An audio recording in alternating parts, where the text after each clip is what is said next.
Hello everyone, আজ আমি আবার নিয়ে চলে এসেছি একটা নতুন রেসিপি। সর্ষে ভেটকির অপূর্ব এই রেসিপি অবশ্যই আপনারা ট্রাই করে দেখবেন, খেতে কিন্তু খুব সুস্বাদু হয়। এখানে আমি একটা গোটা ভেটকি মাছকে 5 টুকরো করে কাটিয়ে এনেছিলাম বাজার থেকে। তারপর আমি এটাকে খুব ভালো করে ধুয়ে নিয়েছি। এবার আমি নুন, হলুদ আর সামান্য পরিমাণে কাশ্মীরি মির্চের গুঁড়ো দিয়ে নিচ্ছি। তার সাথে দিয়ে নিচ্ছি কিছুটা পরিমাণে সর্ষের তেল। এগুলো কিন্তু দেওয়ার পরে আমাকে খুব ভালো করে মাছটার সাথে মাখিয়ে নিতে হবে। দেখুন সব কিছু দিয়ে এবার আমি মাছটাকে সব কিছুর সাথে ভালো করে মিশিয়ে নিচ্ছি, যাতে এটার মধ্যে নুন, হলুদ, তেল সব কিছু মেখে যায়। তারপরে আমি এটাকে প্রায় আধ ঘন্টার মতো এভাবেই রেখে দেবো। মাছটা কিছুক্ষণ এগুলো মাখিয়ে রেখে দিলে রান্নার সময় কিন্তু খুব সুন্দর একটা রং আসে, আর নুনটাও খুব ভালো মতো মাছের সাথে মিশে যায়। এবার দেখুন আমার ভালো করে মাখানো হয়ে গেছে। এবার আমি এটা আধ ঘন্টার জন্য রেখে দিচ্ছি। আধ ঘন্টা পরে কড়াইতে তেল গরম করতে দিয়ে নিচ্ছি। তেল গরম হয়ে গেলে আমি কিন্তু মাছগুলোকে ছাড়বো। তেল যতক্ষণ পুরোপুরি গরম না হচ্ছে ততক্ষণ কিন্তু মাছগুলোকে তেলে দেবেন না, তাতে কিন্তু লেগে যাওয়ার সম্ভাবনা থাকবে। এবার আমি মাছগুলোকে কড়াইতে ছেড়ে দিচ্ছি ভাজার জন্য। প্রথমে কিন্তু নাড়াচাড়া করবেন না, একটা পাশ ভাজা হওয়ার পরে তবেই কিন্তু মাছটাকে উল্টে নেবেন। দেখুন আমার মাছটার এক পাশ ভাজা হয়ে গেছে। এবার আমি মাছগুলোকে আরেক পাশ ভাজার জন্য উল্টে দিচ্ছি। এভাবে আমি সবগুলো মাছকে উল্টে দেব, দিয়ে আরেকটা পাশও ভালো করে ভাজা হওয়ার জন্য রেখে দেব। এইটা করার সময় কিন্তু আগে একটা পাশ যাতে ভালোভাবে ভাজা হয় সেটা দেখে নেবেন, না হলে কিন্তু কড়াইতে লেগে যাওয়ার সম্ভাবনা থাকবে। তাতে কিন্তু মাছটা উল্টাতে গেলে মাছ ভেঙে যাবে। তাই জন্য একটা পাশ ঠিকঠাক ভাজা হলে তবেই কিন্তু মাছগুলোকে উল্টে দেবেন। দেখুন আমি আরেকটা পিঠও ভালো করে ভেজে নিয়েছি। এবার আমি মাছগুলোকে তুলে অন্য একটা বাসনে রেখে দেব। তারপরে আমি এই রান্নার জন্য একটা মশলা রেডি করে নেব।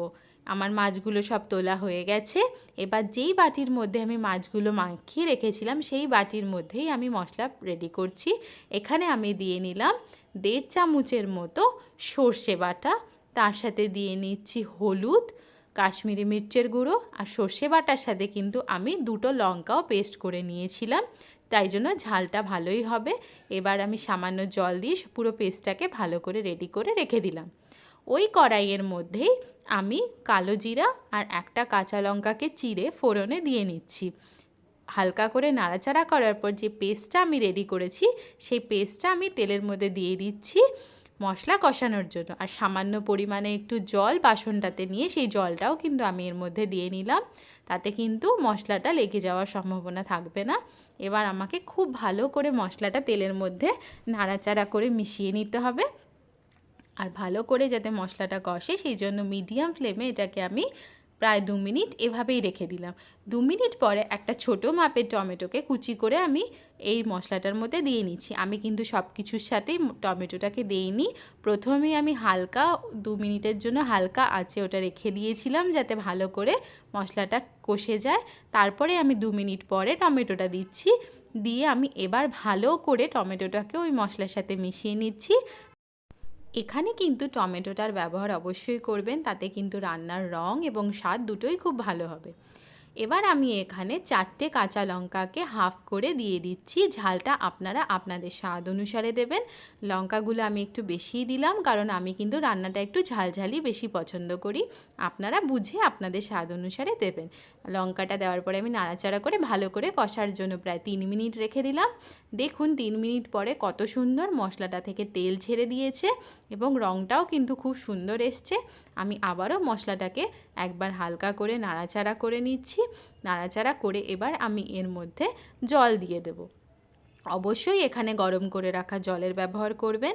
রান্নায় গরম জল ব্যবহার করলে রান্নার স্বাদ কিন্তু খুব ভালো আসে, তাই আমি এখানে গরম জলের ব্যবহার করছি। আমি এখানে 1 কাপের মতো গরম জল দিয়ে নিলাম। এটার ক্ষেত্রে কিন্তু আমি ঝোল বেশি রাখবো না, এটা কিন্তু মাখা মাখা হবে, তাই জন্য আমি জলটা খুব বেশি দিচ্ছি না।